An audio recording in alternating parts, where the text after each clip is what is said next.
Welcome to Smart Wealth with Joshua. Your daily stock analysis and catalysts talk. Today, we're looking at Coca-Cola. If you find our talks useful, please consider subscribe, like, and comment underneath. And really quickly, before we start unpacking the data today, we should probably mention the tool we're using to track all this. Oh, right, yeah. We are using StockOracle today for our research, and we actually have a special 14-day trial link below in the description for you guys. Yep, and just full transparency, that is an affiliate link, so the channel may earn a commission at no extra cost to the listener. Exactly. And, we always have to say this. StockOracle is an AI-aided stock research platform. It is not financial advice. It's not a trading signal service or real-time market data. Right, and as powerful as the platform is, AI insights and valuation estimates can be incomplete or wrong, so important facts should be verified on your own. Always. Okay, so let's get into this because we are looking at a really profound market paradox today. By all traditional definitions, Coca-Cola is it's a slow-moving, highly defensive dividend stock. Yeah, you generally expect it to behave like a tortoise. Right.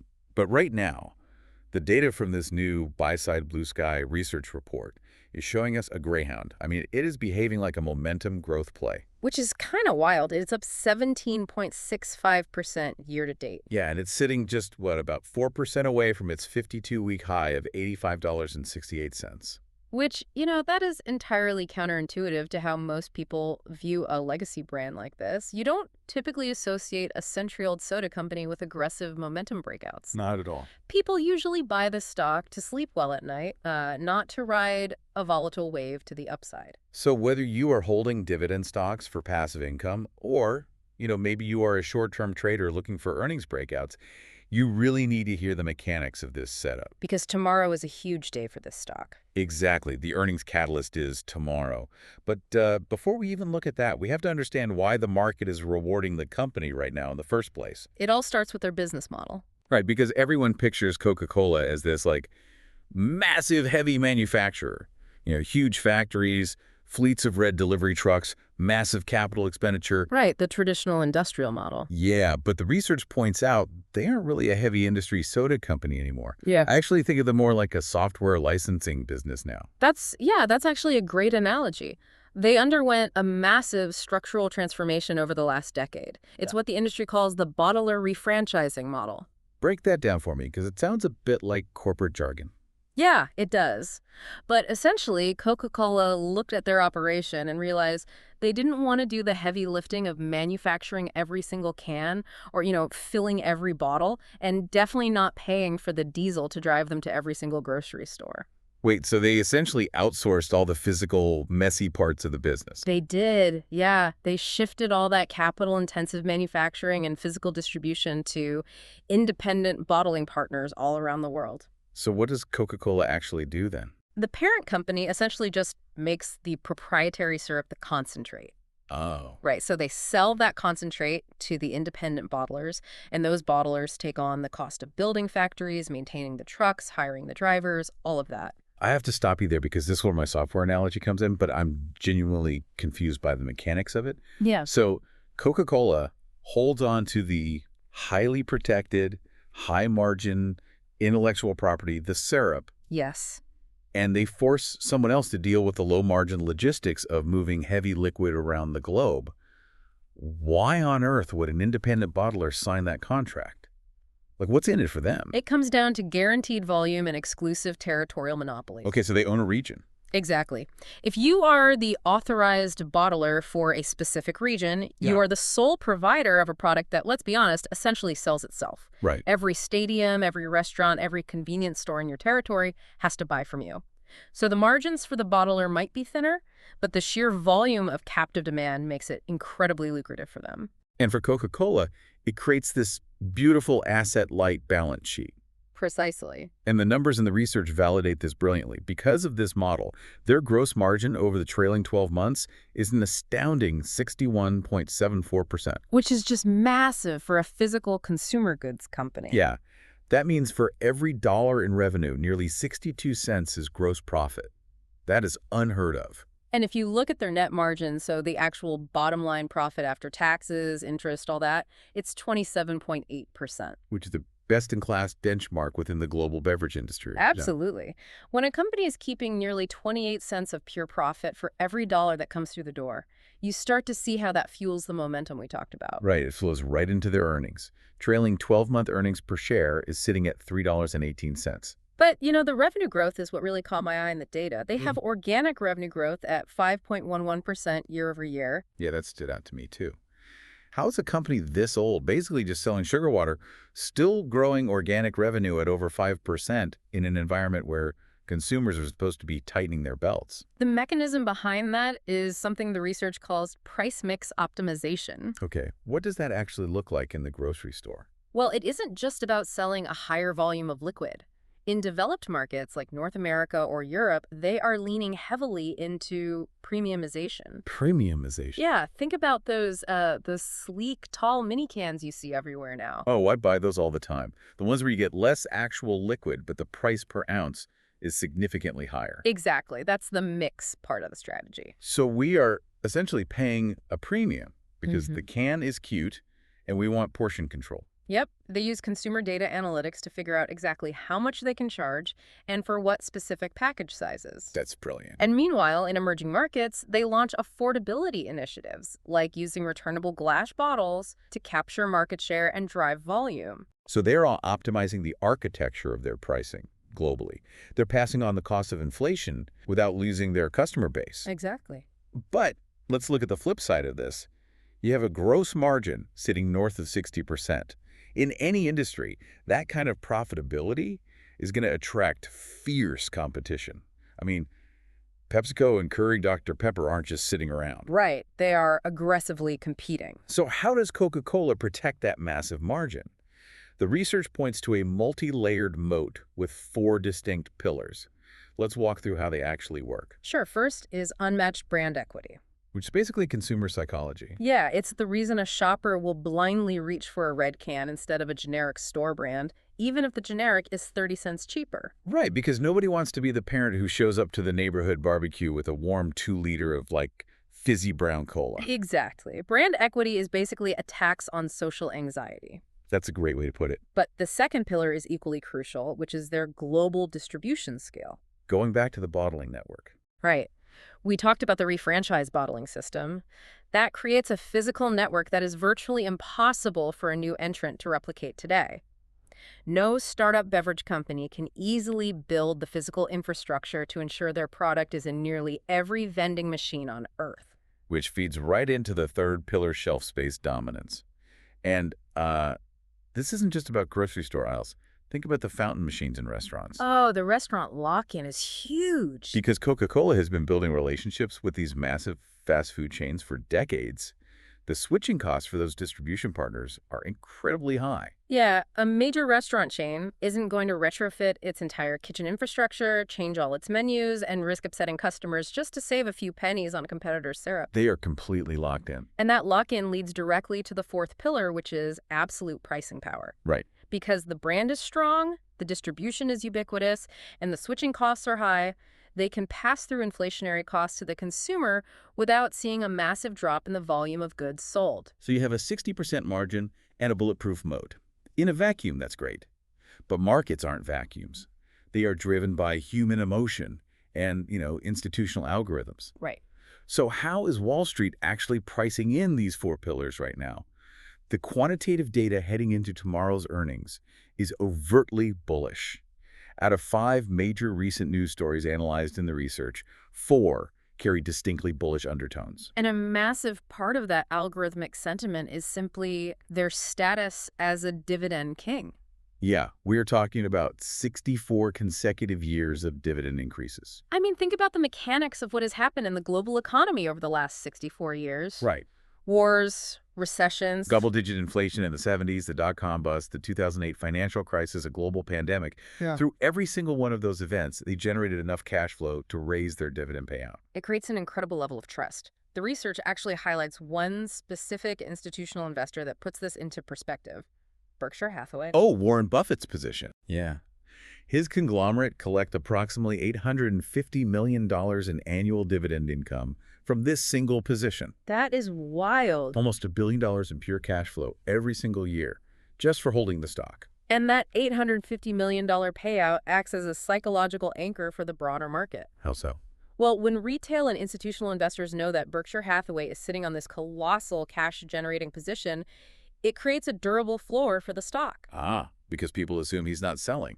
Exactly. The market assumes Buffett isn't going to suddenly dump his shares, which significantly reduces the perceived downside risk. You know, it's fascinating to see how modern investors interact with these kinds of historical metrics today. When you open up a platform like StockOracle, a 64-year dividend streak isn't just a fun fact. Right, the system actively processes it. Yeah, it uses their AI mode analysis and OracleIQ to literally color code the stock green on the dashboard. It triggers a psychological safety net for the retail user, but it also triggers automated buying from massive dividend ETFs that just scrape for those metrics. It is really powerful to have, 468 different financial metrics synthesized and compared side by side like that. But we always have to urge caution with algorithmic sentiment. Always. Like we said earlier, while AI research platforms are incredible for organizing fundamentals, their AI insights and valuation estimates can be incomplete or outright wrong. Yeah, AI is a tool to gather the data, but human verification is still essential. You have to understand the why behind the numbers, not just accept a color-coded score. Exactly. The machine might tell you the dividend is safe, but you still need to understand the mechanics of the bottling model to know why the cash flow supporting that dividend is safe. Well said. But having established these fundamentals, we really need to pivot to the immediate future Okay. because we have an impending catalyst. Tomorrow. Yes, tomorrow, July 28th, 2026, is the Q2 earnings release. And they have beaten earnings estimates for 4 consecutive quarters. Which is important because a 4-quarter streak of beating consensus estimates suggests that management's guidance framework has been historically conservative. They prefer to underpromise and overdeliver. Right, which builds a premium into the stock price because the street starts to actually expect the beat. So a 5th consecutive beat tomorrow could be the tipping point. But the research also highlights some massive macro tailwinds lining up right behind this earnings report. The macro environment is huge right now. Yeah, let's define some jargon for everyone. The data mentions the late July Fed FOMC meeting, where they're expected to hold rates steady, combined with cooling core PCE inflation data. What do these metrics actually mean for someone holding a soda stock? Okay, so the FOMC is the Federal Open Market Committee. They set interest rates in the U.S., and core PCE is essentially the Fed's favorite yardstick for measuring inflation. Right. It looks at how fast the prices of everyday goods are rising, but it strips out volatile categories like food and gas to get a clearer underlying trend. And the data shows this inflation metric is cooling down. And how does cooling inflation help Coca-Cola's stock price? It all comes down to real yield. Real yield is simply the interest you earn on an investment minus the rate of inflation. Okay, that makes sense. If inflation continues to cool, real yield expectations across the broader market shift. When inflation drops, the Fed doesn't need to keep interest rates as high. And when overall interest rates drop, it suddenly boosts the relative attractiveness of a secure dividend yield like Coca-Cola's. Ah, so investors seeking safe yield have to rotate out of cash or short-term government bonds and into reliable dividend aristocrats. Exactly. It creates structural buying pressure. And we can see that macro tailwind showing up in the technical setup right now. The stock is currently trading at $82.25. It has an incredibly low beta of 0.35. Which is very low volatility. Yeah, for those listening, a beta of 1 means the stock moves exactly with the broader market. A beta of 0.35 means Coca-Cola is significantly less volatile. It's a shock absorber. Right. Yet, despite being a defensive shock absorber, its return profile is surging. It's up 0.16% on the 5-day, up 10.21% on the 13-week, and up 19.03% on the 52-week time frame. That progressive expansion across multiple timeframes indicates a persistent, durable uptrend. This isn't some short-term speculative spike driven by a social media forum. Right. This is slow, steady accumulation by major market players over the course of an entire year. And here's where it gets really interesting. Because of that methodical climb, the stock is now within just 4% of its 52-week high. It is sitting right in a technical breakout zone. Yeah, the research notes that a squeeze watch module actually flagged this proximity to the high as a potential short squeeze trigger. But we need to put a massive asterisk on that narrative. Definitely. The mechanics of a short squeeze require a massive amount of people betting against the stock by shorting it, who are then forced to buy it back in a panic if the price goes up. but the provided data set explicitly states that concrete short interest data is unavailable. So it's an unconfirmed symptom, not a diagnosis. Exactly. The module flagged it simply because it's near a high, which is a dangerous assumption. Right? If there are no short sellers to squeeze, then a breakout has to rely entirely on pure fundamental buying demand from tomorrow's earnings beat. Yes. Which brings us to the most critical part of our investigation. To prevent confirmation bias, we must rigorously stress test this bullish thesis. Like, what could go wrong here? We always have to look at the downside. Yeah. And I'm looking at the insider activity data, and I'm seeing almost 1 million shares sold by insiders over the last 90 days. 999,905 shares, to be exact. Shouldn't we be worried about that? I mean, it looks scary on the surface, but we have to apply rational analysis to that specific number. Coca-Cola has a total outstanding share count of roughly 4.3 billion shares. Okay, mathematically, it's a tiny percentage of the total float, but optically. Yeah. I had to push back here. Sure. If you are a C-suite executive, Yeah, and you truly believe tomorrow's earnings are going to trigger a massive breakout to all-time highs, you hold your shares. If I'm holding a winning lottery ticket, I don't sell it the day before the numbers are drawn, right? Why sell 1 million shares the month before a supposedly massive catalyst? it is a fair question, but you have to look at the mechanics of executive compensation. In these mega-cap dividend aristocrats, executives receive a massive portion of their salary in stock options. Right. Selling is often their only way to realize that wealth, to, buy a house, diversify their portfolio, or meet massive tax obligations. Most of these sales are executed through pre-scheduled 10b5-1 trading plans. The automated selling plans. Exactly. They set the sale dates months in advance, specifically so they can't be accused of trading on insider knowledge right before an earnings print. So the timing might just be a total coincidence dictated by a legal document signed 6 months ago. Precisely. Furthermore, the data notes there were also 10 insider buys during this same period. If the underlying business were deteriorating, you would rarely see insiders putting their own cash into the open market to buy shares. That's true. Okay, I can accept the insider selling as routine, but there is a very real valuation risk we need to discuss. Valuation is definitely a hurdle. The stock trades at a premium, 25.8 times price to earnings multiple and a 7.2 times price to sales multiple. I mean, that is expensive for a mature company that sells soda. It is a premium valuation, and that premium relies entirely on the macro environment remaining favorable. Right. The major risk here is yield risk. We talked about how cooling inflation helps dividend stocks. Well, what if the Fed surprises the market with a hawkish turn? Oh, right. If they signal that inflation is sticky and rates are going to stay higher for much longer than expected, real yields will rise. And if risk-free real yields rise on government bonds, why would an investor take on the equity risk of holding a stock for a 3% dividend when they could get a guaranteed risk-free 5% from a treasury bill? Exactly the issue. That dynamic forces a valuation compression on dividend stocks. The market decides they aren't willing to pay 25.8 times earnings anymore, and the multiple shrinks. So the stock price falls until the dividend yield becomes competitive again. Yes. The research even mentions market chatter worrying about aggressive 15% yield strategies that retail investors are building on top of blue chips like Coca-Cola using options. If the macro environment shifts and those complex income strategies begin to unwind, it could create sudden selling pressure. Which raises the ultimate tension regarding tomorrow. If they beat earnings for a 5th consecutive time, is it already fully priced in at a 25.8 multiple? That's the million-dollar question. If the street expects them to beat, and they are already trading at a premium, a regular beat might not be enough to trigger that breakout past the 52-week high. They might need to significantly raise their forward guidance. That is the hurdle. The execution discipline is basically already baked into the price. This is where estimating intrinsic value becomes an art, not a science. Yeah, the research actually mentions that tools like StockOracle's OracleValue feature try to calculate a stock's intrinsic value using complex models like discounted cash flow. Right, DCF models. We should probably explain that briefly.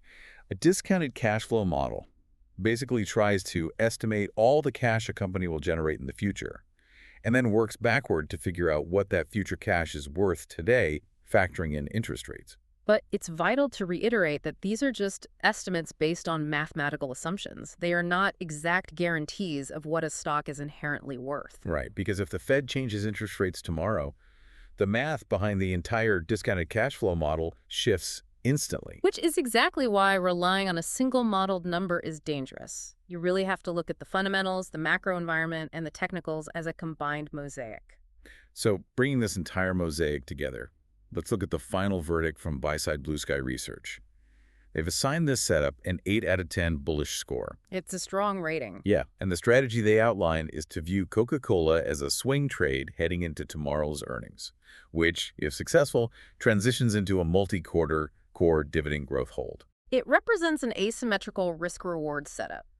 The downside is structurally buckered by that 64-year history of dividend increases and the low volatility beta. And the upside. The upside is the potential for a momentum breakout into blue skies if they deliver a strong earnings beat and raise their forward guidance. But the immediate test is that Q2 earnings print tomorrow morning.